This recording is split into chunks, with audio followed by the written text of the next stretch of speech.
देखो, इसमें सबसे पहले आपको सोचना पड़ेगा। आर्टवुड मशीन जो हम पढ़ाए थे आपका, न्यूटन्स लॉज में।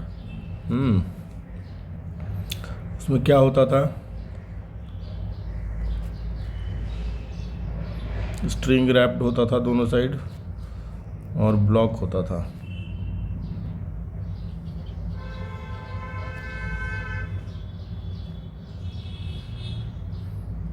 One of the blocks was heavier.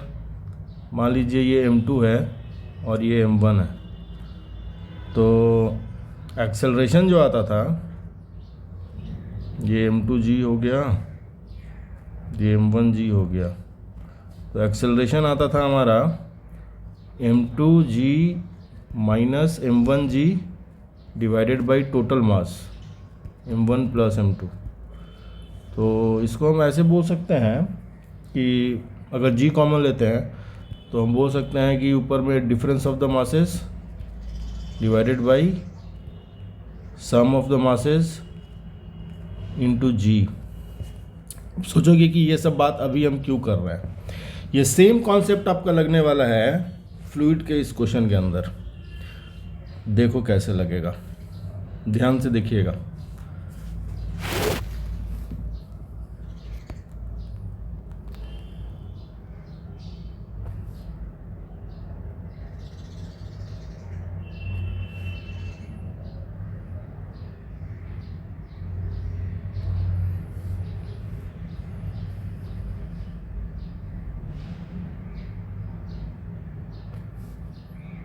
ये आपका YouTube है।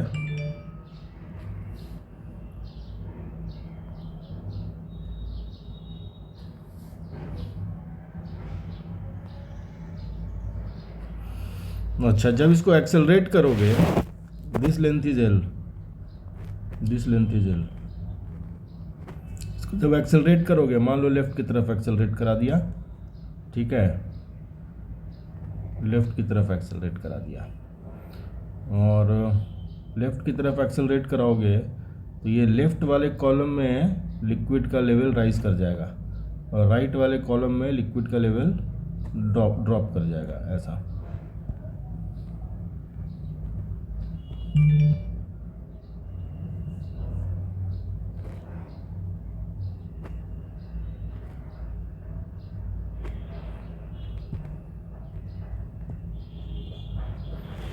ठीक है,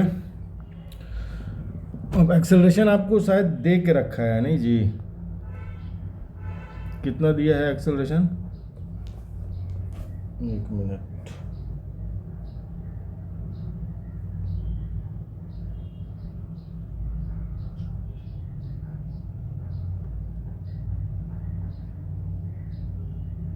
एक्सेलरेशन जी दे के रखा हुआ है आपको। वर्टिकली डाउनवर्ड डायरेक्शन में भी जी दिया हुआ है, ये तो होता ही है। तो ये वाला एंगल आपको मालूम चल जाएगा।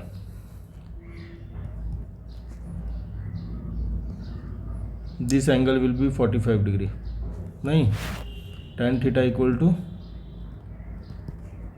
A/G हो जाएगा। So theta will be 45 degree.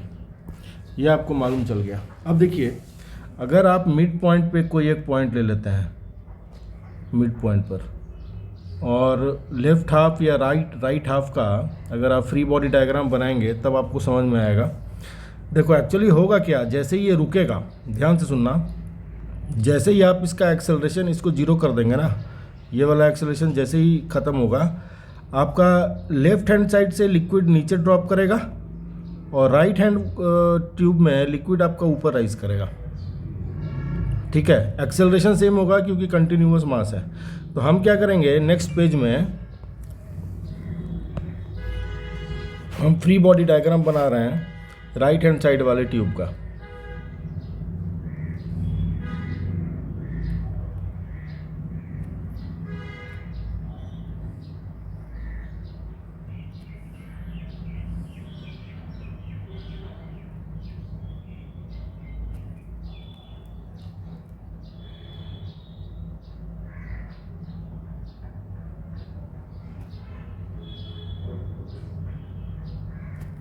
अब देखो राइट हैंड साइड वाले ट्यूब में अगर आप फ्री बॉडी डायग्राम देखिएगा, अच्छा राइट हैंड साइड वाले में length of liquid column L होगा इधर, और ये वाला डिस्टेंस आपका L/2 आएगा। नहीं, ये डिस्टेंस आपका L है और ये डिस्टेंस आपका L/2 होगा, ठीक है।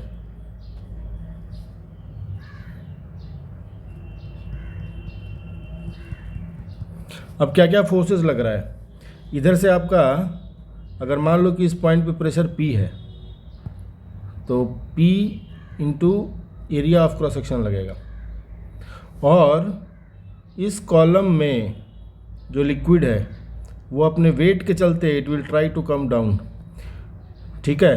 तो इस ध्यान से सुनो, इस वर्टिकल कॉलम में, वर्टिकल ट्यूब में जो लिक्विड होगा उसके चलते कितना वेट लगेगा नीचे, ये हो जाएगा L हो गया length, area of cross section volume हो गया, इंटू रो और इंटू जी, इतना आपका नीचे लगेगा। उसको ये अपोज करेगा, ये P इंटू ए, और as a result the liquid will rise up with an acceleration A. ये ध्यान से समझिएगा। और अगर हम फोर्स का इक्वेशन लिखेंगे, force equal to mass into acceleration होता है, लाइक इन आर्टवुड मशीन और इन न्यूटन्स लॉज, तो net force in the direction of acceleration, acceleration देखो पी ए के डायरेक्शन में है, P इंटू ए, इसके डायरेक्शन में एक्सेलरेशन है, एक्सेलरेशन ऐसे जाएगा, लिक्विड ऐसे जाएगा ऊपर, ठीक है। तो P into A and minus जो वर्टिकल कॉलम में ये वाला जो हाइट है लिक्विड का, इसका वेट पुश कर रहा है नीचे।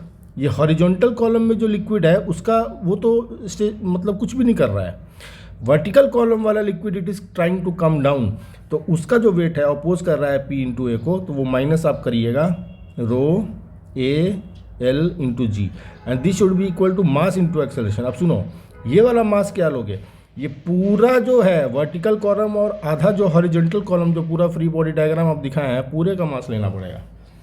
तो वो आ जाएगा तुम्हारा 3L/2 into A into rho, this will be the mass, and into acceleration, आपको जो भी एक्सेलरेशन है। अब सुनिए, एक्सेलरेशन आपको निकालना पड़ेगा जिससे वो राइज करेगा। तो अगर हम आर्टवुड मशीन वाला कॉन्सेप्ट लगाएं एक्सेलरेशन ए के लिए, तो एक्सेलरेशन कितना बताए थे हम, difference of the masses divided by sum of the masses into g. तो डिफरेंस ऑफ द मासेस क्या होगा, यहाँ पर देखिए, आप यहाँ से ऐसे इसको दो हाफ में ब्रेक कर दो, तो M1 आप इसको ले लो और M2 आप इसको ले लो।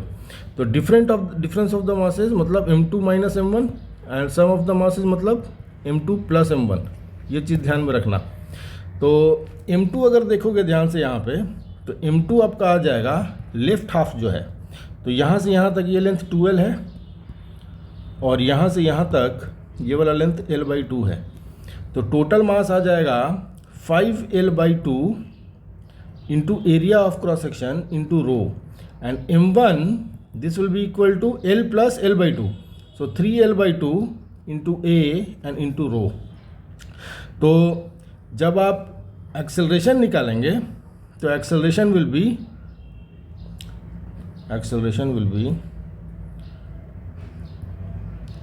5LA rho by 2 minus 3LA rho by 2 and divided by sum of the masses M1 plus M2, add करोगे 5LA rho by 2 plus 3LA rho by 2। तो ऊपर से आपको आ जाएगा 1, 5/2 माइनस 3/2, और नीचे से आ जाएगा 4, ठीक है। बाकी आपका L, A और O कैंसिल हो जाएगा, so this will be 1/4 and into g एक रहेगा साथ में। तो एक्सेलरेशन आपको मिल गया G/4। ये एक्सेलरेशन वो कब अटेंड करेगा, जब आप हॉरिजॉन्टल एक्सेलरेशन उसका स्टॉप कर देंगे, तब इस acceleration A equal to G/4 से वो नेचुरली लिक्विड क्या करेगा, it will try to move inside the column, ठीक है। अब हम इस फॉर्मूला पे, ये इक्वेशन पे हम आगे बढ़ते हैं। अब ध्यान से देखिए। So P into A minus rho A L into G, this is equal to 3L A rho divided by 2, और एक्सेलरेशन जी का value, acceleration A equal to G by 4 का वैल्यू डाल दो यहाँ पे। ठीक है, तो आपका ये ए कैंसिल हो जाएगा और P का वैल्यू आ जाएगा rho L G plus 3/8 rho L G, और ये 3/8 प्लस 1 को लिख सकते हैं 8/8, ये 11/8 आ जाएगा रो एल जी, और 11/8 आ जाएगा आपका 1.375 रो जी एल।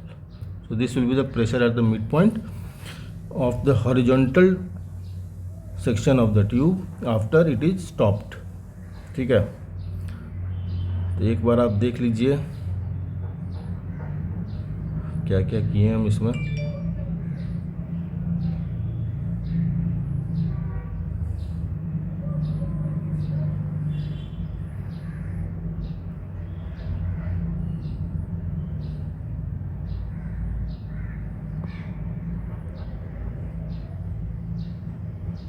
स्क्रीनशॉट लेके भी समझ सकते हो। ठीक है,